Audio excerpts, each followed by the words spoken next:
Olá! Hoje a gente vai mergulhar no Evangelho de Mateus, que é um dos relatos mais importantes sobre a vida de Jesus. Mas olha, isso aqui não é só uma biografia, não. É, na verdade, um argumento muito poderoso, escrito para apresentar um rei e um reino totalmente diferentes de tudo que o mundo já tinha imaginado. Vamos guardar essa pergunta, combinado? Porque ela está bem no coração do Evangelho de Mateus e mexe com a nossa ideia do que é poder. Já parou para pensar como seria um reino onde a vitória não é conquistada pela força, mas sim pelo sacrifício? Para a gente entender o impacto desse livro, a gente precisa voltar um pouquinho no tempo. Imagina só, uma nação inteira vivendo sob ocupação, esperando desesperadamente por um resgate que foi prometido há séculos.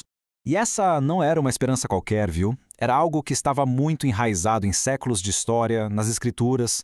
A expectativa era por um libertador, sabe? Um descendente do rei Davi que ia restaurar a nação e o orgulho do povo. É exatamente nesse cenário que Mateus escreve. Ele não está só contando uma história, ele está, na verdade, construindo um caso, ponto por ponto, para provar que aquela longa espera pelo Messias tinha, finalmente, chegado ao fim.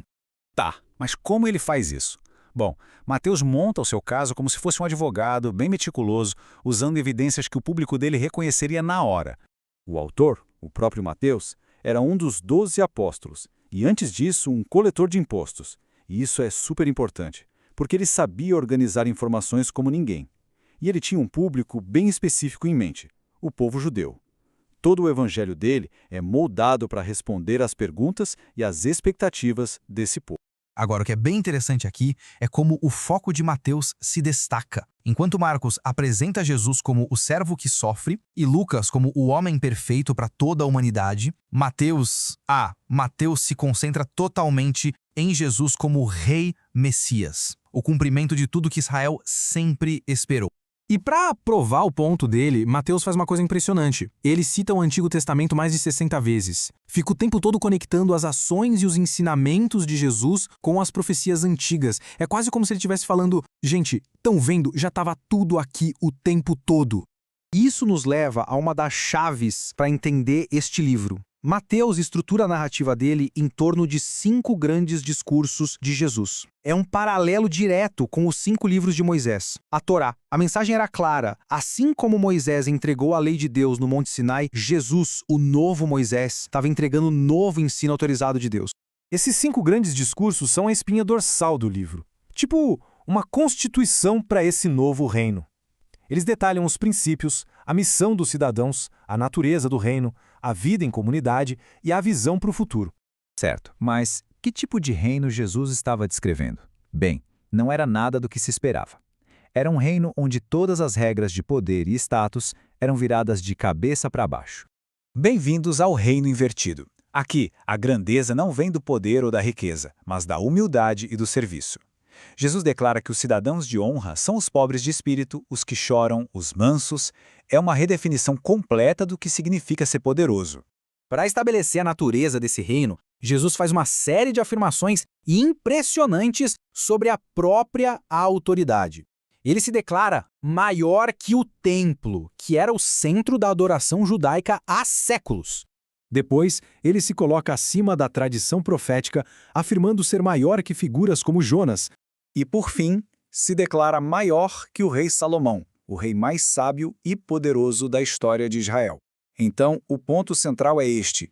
Jesus não está só ensinando sobre o reino, ele está se apresentando como a personificação da autoridade desse reino. Mas Jesus era realista. Ele sabia que nem todo mundo ia aceitar essa mensagem tão radical.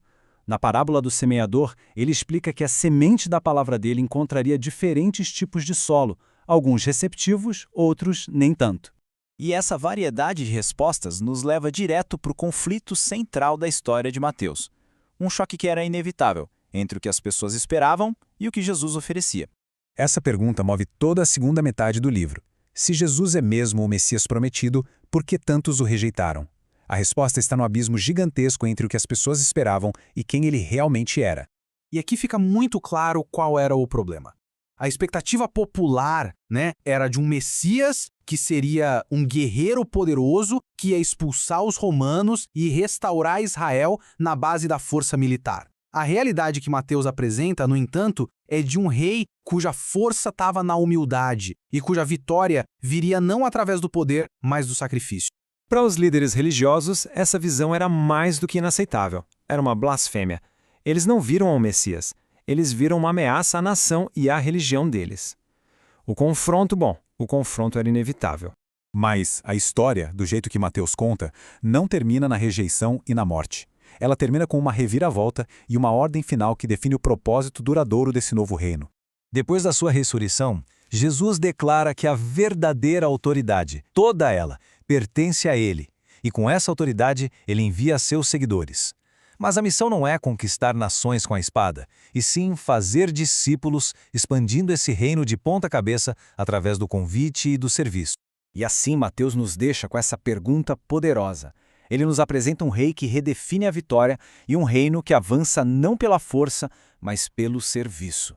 É uma ideia que continua a desafiar e a inspirar todo mundo até hoje.